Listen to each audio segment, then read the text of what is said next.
les backstage, les gars. Voilà ce qui se passe en coulisses. Vous voyez les gens monter sur scène.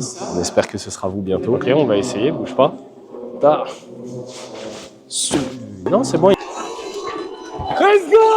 T'as 50 ans. Spartacus! T'as des rêves, t'as une innocence. Quand t'es né, tu rêvais grand. Ne laisse personne te voler ça. Peut-être que votre situation ne vous plaît pas. Et je parle à tout le monde, y compris les gens qui vont nous regarder ici. Peut-être que la voiture que t'as, tu aimerais conduire un Merco, mais t'es dans une Clio. Et c'est ok. Merci beaucoup. Merci. Bienvenue dans les backstage de Spartacus. Pah.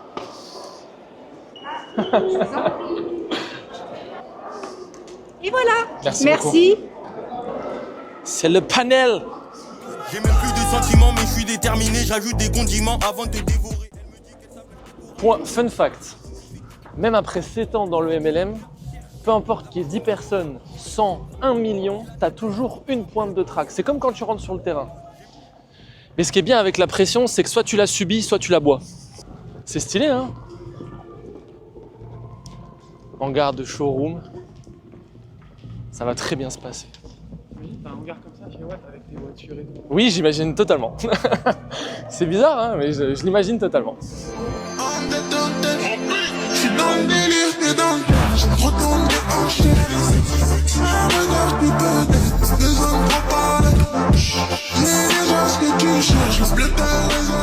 On quand même à se piquer devant les meilleurs francophones.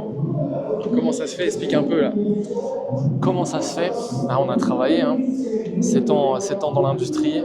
Aujourd'hui, on est sur la conférence francophone, la convention francophone qui réunit toutes les sociétés de marketing de réseau en France et même dans le monde entier en réalité, mais sur la partie francophone. Donc il y a environ 2000 personnes dans la salle qui attendent là.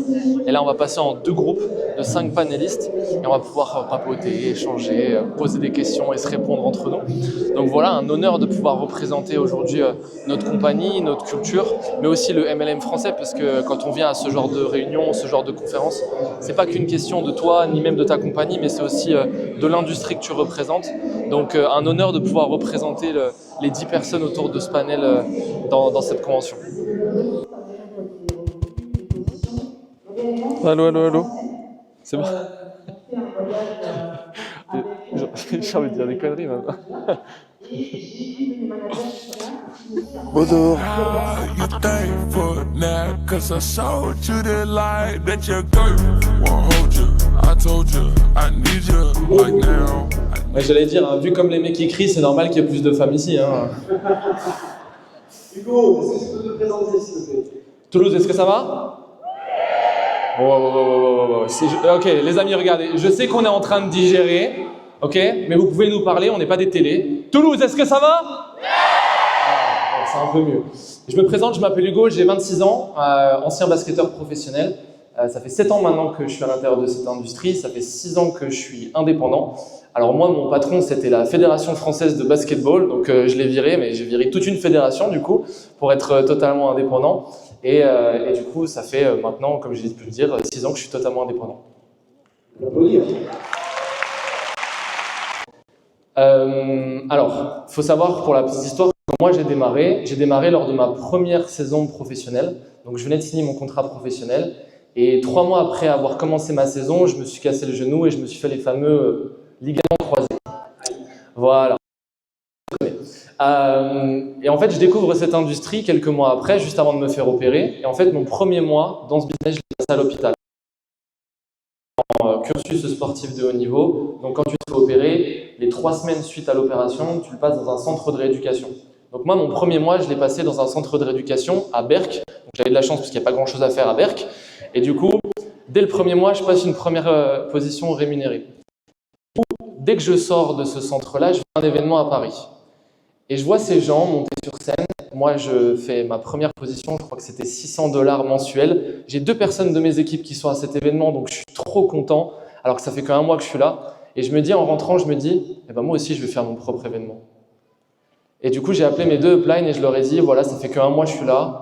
Je ne sais pas ce que je suis en train de faire, mais je vais trouver un bar dans ma ville. Je vais trouver un endroit où j'ai pas besoin de payer, juste besoin de payer des consommations. Et je vais inviter moi-même, je vais faire mon flyer moi-même et je vais faire mon premier événement. Il y avait 7 personnes, dont ma mère.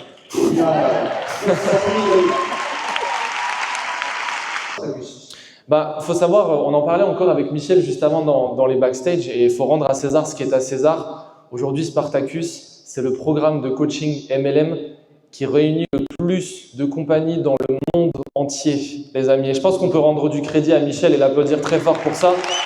Parce que si on se retrouve ici, c'est grâce à lui, et grâce bien évidemment à Yacine et à toutes les personnes qui travaillent ici. Moi, ce que j'aime beaucoup, c'est que dans le MLM, malheureusement, encore en France, on se sent beaucoup seul. Face à son entourage, face à son environnement, etc. Quand on commence cette activité, on ressent une certaine solitude. Et quand on voit ce genre de salle, quand on vient dans ce genre d'événement, pendant quelques jours, on se sent plus seul. Pendant quelques jours, on croise et on parle avec des gens qui pensent comme nous, qui veulent faire les mêmes choses que nous, qui ont les mêmes ambitions que nous. Et finalement, la chose qui faisait que dans notre tête, on pouvait peut-être pas réussir, il suffit qu'il y ait juste une personne qui passe sur scène et qui dise « Voilà, ça c'est mon histoire » et qu'on reconnaisse quelque chose dans notre histoire, dans la sienne, et qu'on se dise en fait, elle a juste fini par comprendre ce que moi, j'ai pas encore compris, mais finalement, c'est possible. Et donc, faire venir des gens à ce genre de conférence, c'est pas une question de toi en tant que leader, mais c'est une question de à quel point tu veux aider les gens dans ton organisation et à quel point tu veux leur créer des déblocages. Et Spartacus, c'est l'endroit parfait pour pouvoir le faire.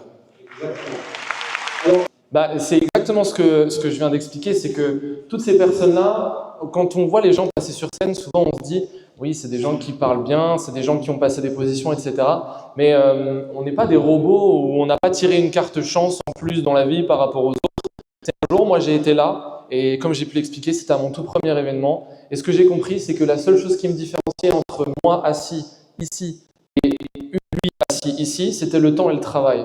Et souvent, des fois, on idolâtre un petit peu les leaders. Et moi, je dis tout le temps aux gens, il ne faut jamais idolâtrer quelqu'un, parce que idolâtrer quelqu'un, c'est ne se jamais laisser l'opportunité de le dépasser. Donc, venir à Spartacus, laissez une chance d'être ici un jour. On peut applaudir Hugo Sanchez, et c'est son deuxième Spartacus. Allez.